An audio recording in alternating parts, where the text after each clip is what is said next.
साथियों, आप Bihar assistant professor का फॉर्म फिलअप कर रखे हैं और इस दुख से भी गुजर रहे हैं कि मेरा उस लिस्ट में नाम होगा या नहीं होगा। और साथ ही साथ एक अलग दुख कल रात में आपको दिया गया, 200 सीट कम कर दिया गया। 200 सीट का मतलब ये होता है कि एक विषय में यदि 200 सीट कम किया जा रहा है तो इंटरव्यू के लिए 200 इंटू 3 600 कैंडिडेट को कम बुलाया जाएगा। और ये 600 कैंडिडेट बहुत कुछ होता है, कम नहीं होता है 600 कैंडिडेट। और इस वजह से मैंने कहा था सुबह सुबह कि 2 से 3 अंक इंटरव्यू शॉर्ट लिस्ट होने में बढ़ जाए। ये बात मान के चलिए। अब एक कंफ्यूजन है, बहुत सारे स्टूडेंट जो पीएचडी नहीं है उनके मन में चल रहा है, क्या मेरा सिलेक्शन नहीं होगा? तो एक स्थिति मैं आपको दिखाता हूं ये कि एक केस ये है और दूसरा केस ये है और दोनों रियल केस। मैं इस वाले केस को नहीं जानता हूं लेकिन ये जनरल चीज है और इस केस को मैं जानता हूं क्योंकि ये हमारी एक जूनियर है, उसकी स्थिति है। और ये जूनियर हमसे कह रहे थे कि भैया फॉर्म फिलअप करें कि नहीं करें। मैंने कहा कि भाई जॉब यदि करना है और तुम्हें ज्वाइन करना है तो फॉर्म तुम 100% भर दो। यूआर की है, तब यूपी की है तो यूआर में ही काउंट होगा।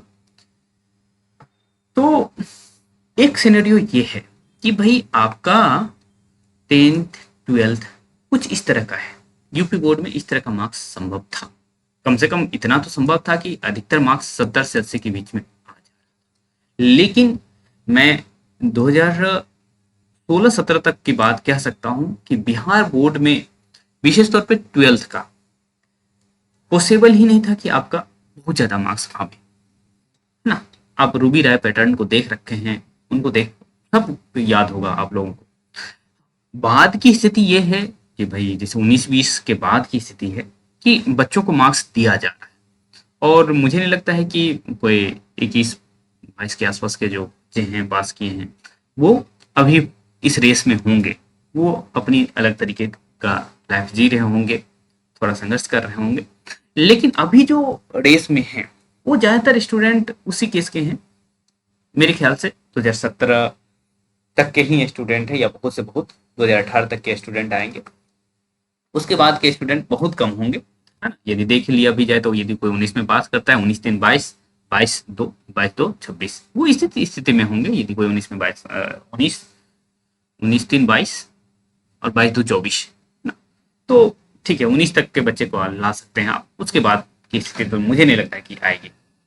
तो ज्यादातर कैंडिडेट, बच्चे तो नहीं कहना, ज्यादातर कैंडिडेट 2017 से पहले के हैं। और 2017 से पहले बिहार बोर्ड की स्थिति ये है, हाँ बिहार में होते हुए यदि आप सीबीएसई से पढ़ लीजिए, जैसे मैं नवोदय से पढ़ लिया, तो भाई मेरा इसको तो ऑब्वियस सी बात है बढ़ेगा, 95% 10th में आ गया। लेकिन 12th बिहार बोर्ड से कर लिया तो ऑब्वियस सी बात है कम गया है। और उसका इम्पैक्ट मैं अपने एपीआई पर देख रहा हूँ और आप लोग भी अपने अपने एपीआई पर देख रहे होंगे कि बिहार बोर्ड से पढ़ने का घाटा ये भी है ना। ये है। अब दो सिनेरियो इसके बाद होता है कि कुछ स्टूडेंट बिहार के ही यूनिवर्सिटी से ग्रेजुएशन करने लगे और कुछ स्टूडेंट आ गए बीएचयू में, डीयू में, जेएनयू चले गए, जो भी स्थिति बनती है, इलाहाबाद यूनिवर्सिटी आ गई। तो यहां से उनके एपीआई अलग हो जाएगा।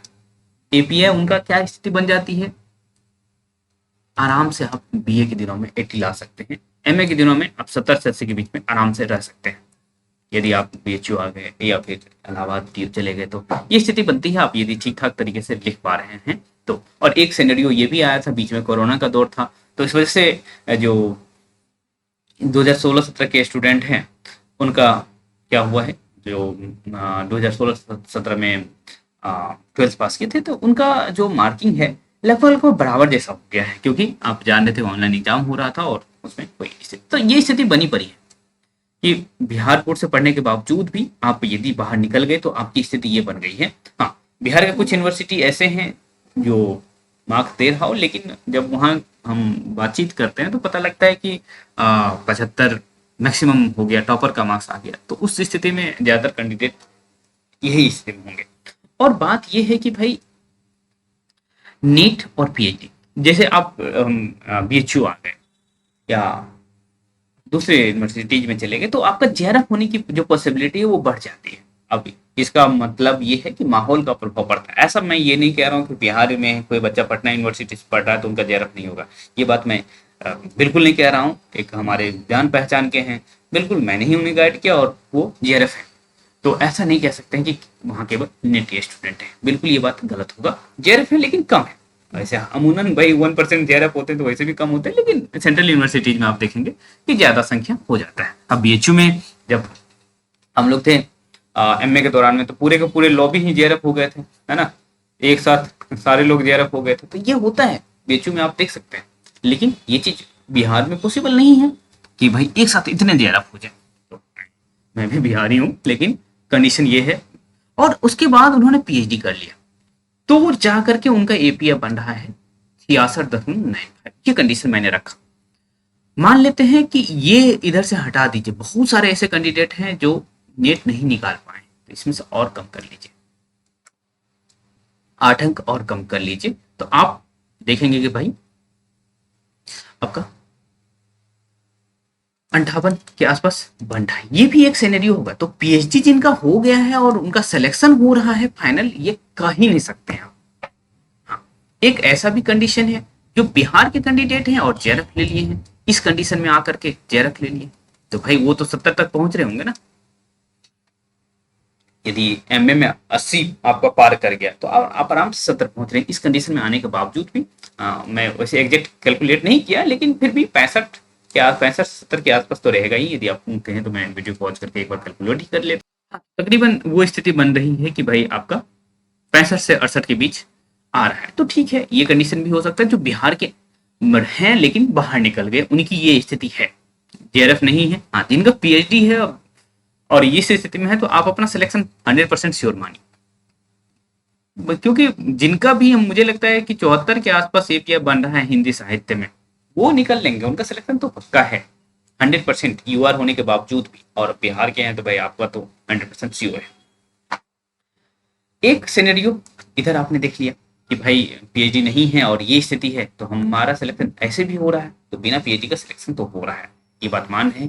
पीएचडी होने का मतलब, अभी जैसे जब वीडियोज बनाना इस पर शुरू किया तो एक स्टूडेंट का कॉल आया कि मेरा आई थिंक 55 उन्होंने बताया था, और मैंने उनसे पूछा है, हाँ, उन्होंने अपना नाम के आगे डॉक्टर लगा के, मैं डॉक्टर ये बोल रही हूँ, और उनका एपीआई 60 से कम ही था।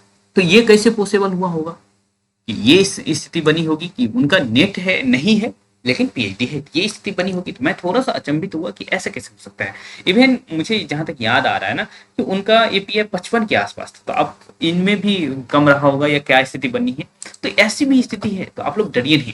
हालांकि उनका सब्जेक्ट इकोनॉमिक्स था, मुझे जहां तक याद आ रहा है।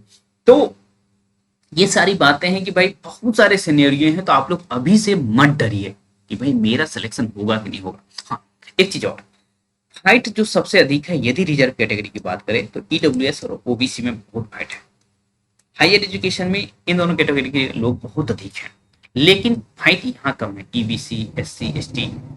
और हम अपने एक साथी से अभी बात कर रहे थे, उन्होंने कहा कि फीमेल सीट वैकेंट रहने की भी संभावना है इन तीनों कैटेगरी में, लेकिन चूंकि लोअर बॉन्ड नहीं है तो मुझे ऐसा नहीं लग रहा है कि वैकेंट रह जाएगी, कि इतना परसेंट आपको लाना ही होगा एपीआई में। ऐसा कुछ बाउंडेशन तो है नहीं, जैसे परमानेंट सीट के लिए उन्होंने कहा कि 34 या 36% जो भी लाना है वो आपने देख रखा होगा।